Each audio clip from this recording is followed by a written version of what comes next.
obviously in the West, whatever Christ was elevated to the highest place, right?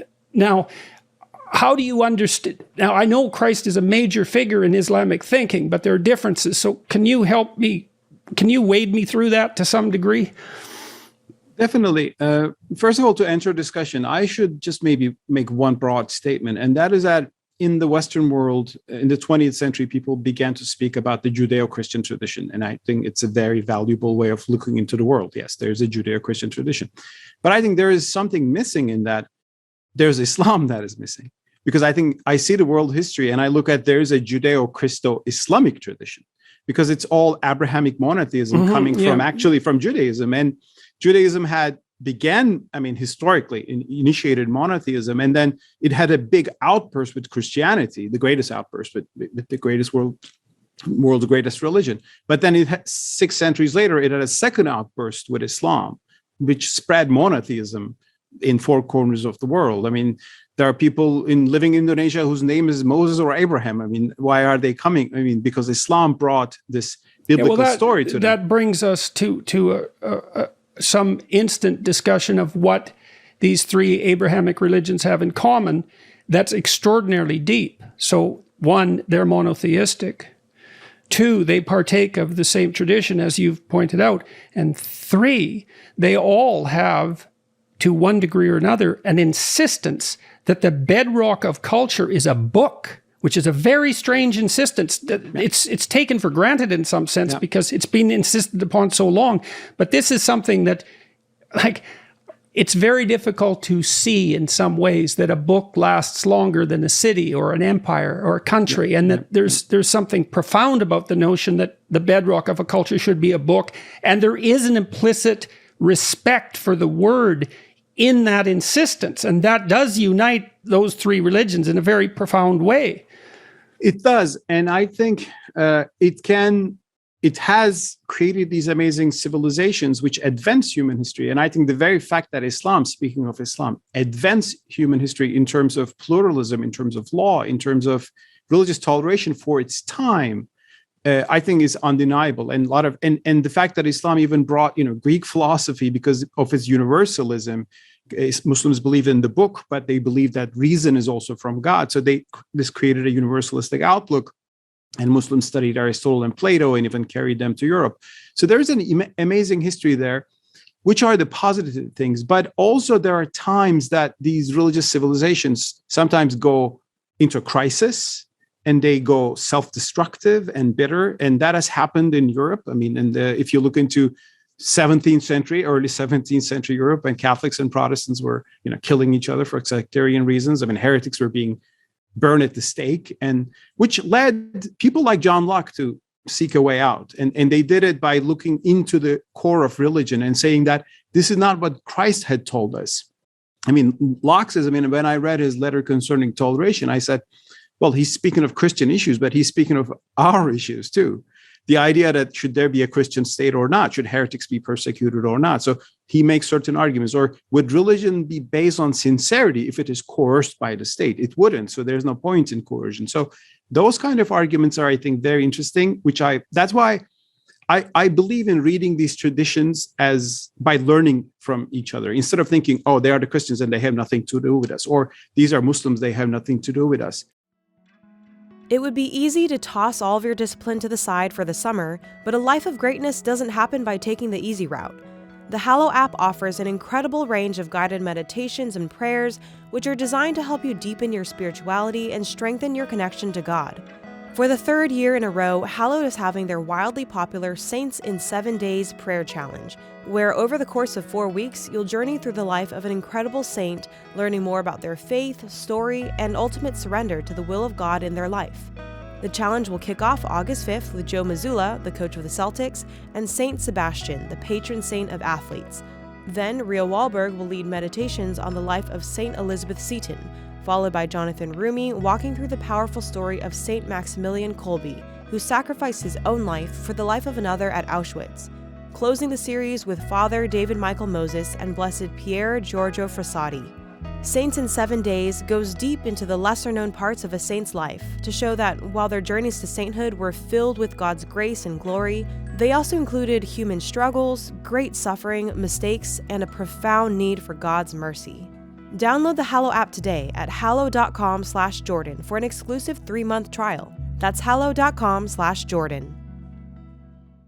Well, the problem with that perspective, those are the Muslims and they have nothing to do with us, is that underneath such a presumption is, let's say, the presumption that Christians and Muslims can't talk, but even deeper than that is the presumption on the part of the person making such a statement that their interpretation of Christianity is absolutely right. And that seems ridiculously presumptuous to me, because I don't think that you could find a Christian worth his salt, let's say, who would regard himself as stellar and exemplar of Christianity as Christ. And since we all fall short of the glory of God, we're all stupid and ignorant beyond belief. And so we have to listen to other people because they might know something we don't. And then you see, if we take that other attitude, then there's an implicit totalitarianism already there, which is, well, I'm right and you're not only wrong, but wrong in some way that's probably malevolent. And sometimes that's true, but it's not a good way to start a conversation. It is not. And I think religion becomes most dangerous when it is combined with group narcissism and acting in the name of God to punish people for their sins and heresies, as you define them. And that has happened in Islam. It still happens. I mean, groups like ISIS, Al-Qaeda, those terrorists, they are attacking Westerners, but they're attacking fellow Muslims too. And by defining them as heretics first. We see bombs of Shiites being, mosques of Shiites being bombed by 8 ISIS terrorists in the past 2 months. It happened twice. And this is a destructive dynamic, which has been always extreme in Islam, but existed. But there are antidotes to this sort of thinking as well. And I sometimes read those antidotes and I say, oh, in the Christian tradition, here's an example of that. If you can, for example, let me give you an example. The big dispute in early Islam was who was the true Muslim. There was a civil war between the first Muslims, it's called the first fitna, and supporters of Ali and Muawiyah, the two figures, and I would sympathize with Ali, but they had a war. And there's a fanatic faction called the Khawarij, the dissenters, and they said, they have gone wrong, they have sinned. Because they have sinned, they're not Muslims, they become infidels, and infidels should be punished. So they started killing them. They were like the terrorists of the first century, always hated by mainstream Muslims. But what they were doing is to judge people and punish them in the name of God. But there was an alternative theology called Murjia theology, and it's called Murjia in Arabic means postponer. They said, on this issue of who's right and wrong, we don't know. We cannot judge. Only God can judge. So let's postpone this to afterlife to be resolved by God. And until then, until it is resolved by God in heaven, when we go there, we can live and let live. So they promoted toleration among Muslims. Now, this actually allowed calming down some of the early violence and broad coexistence in different factions of Islam. And I think still it was brought into Sunni Islam by Abu Hanifa and the Hanafi school and had broader acceptance. And I was particularly struck to read something very similar in John Locke in his letter concerning toleration. He says there are different churches. For every church, the truth is theirs. They are orthodox to themselves. And if one of them dominate government, they will persecute others. And he says, let's leave this to Almighty, the judge, to decide which doctrine is right.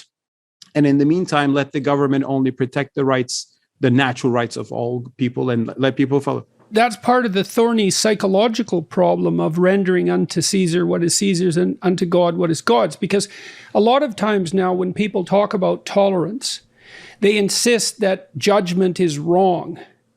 And in essence, in some sense. And the reason they're afraid of judgment is because in its extremes, it can lead to the demonization of others. And we know exactly where that goes. But there's no dispensing with judgment. You can't even look at something without judgment because you have to pick what you're going to look at instead of something else. And you can't act without judgment. And so all of us are faced with this problem of what we should believe and how we can be tolerant at the same time we believe, and how we can be tolerant at the same time that we have to judge. And there's a kernel in that insistence by Locke it was Locke you were referring to, or was it Mills? They let her on tolerance. I was referring to John Locke, sorry. It's Locke, yeah, okay. Yeah. And you just slipped my mind for a second. It's very difficult for us to figure out what we can tolerate if we must simultaneously believe, right? Mm-hmm. And that's a problem I've been trying to work out psychologically for a very long time. You do that, you see that in your own family, when you're a father, let's say, because you obviously have to have tolerance for your children, but at the same time, you're obligated to show them the difference, let's say, between right and wrong, and also to help them separate the wheat from the chaff, which is judgment. And so, well, I totally see the point, the balance you're pointing out here, but I agree with it. That's why I use the term tolerance, because I mean, you might not need to accept everything and cherish and bless everything, but you need to accept different ways of life or theologies or doctrines. And by judgment, I mean, of course, we can have value judgments. I judge a lot of people in society. I say these people are bigoted, or these people are arrogant, and or their way of life is destructive for themselves. I have those judgments, but I'm not going to go and punish them in the name of God unless they attack me. So there should be a social order in which we can disapprove people, ways of life, religious beliefs, theologies, and our religions make truth statements, and we cannot get away from that. I mean, you say Christ is God, the other person will say, well, no, that's not acceptable for my theology. So there are gaps that we cannot, and we should not, try to make disappear. But we can live together, and that's why tolerance is the key idea. And that's why by judgment, what I'm referring to is judging and punishing in the name of God. And of course, crime will be punished. I mean, theft will be punished, or murder will be punished. But if someone has a doctrine, religious doctrine that I find wrong, I should tolerate that person, although I can, criticize, of course, and we can, and I can be criticized back, which what free speech allows, of course, for us. So, I mean, sorry, you asked me about Christ, but I opened a broader chapter, if you will. You want me to go into that discussion? Yes, that would be good.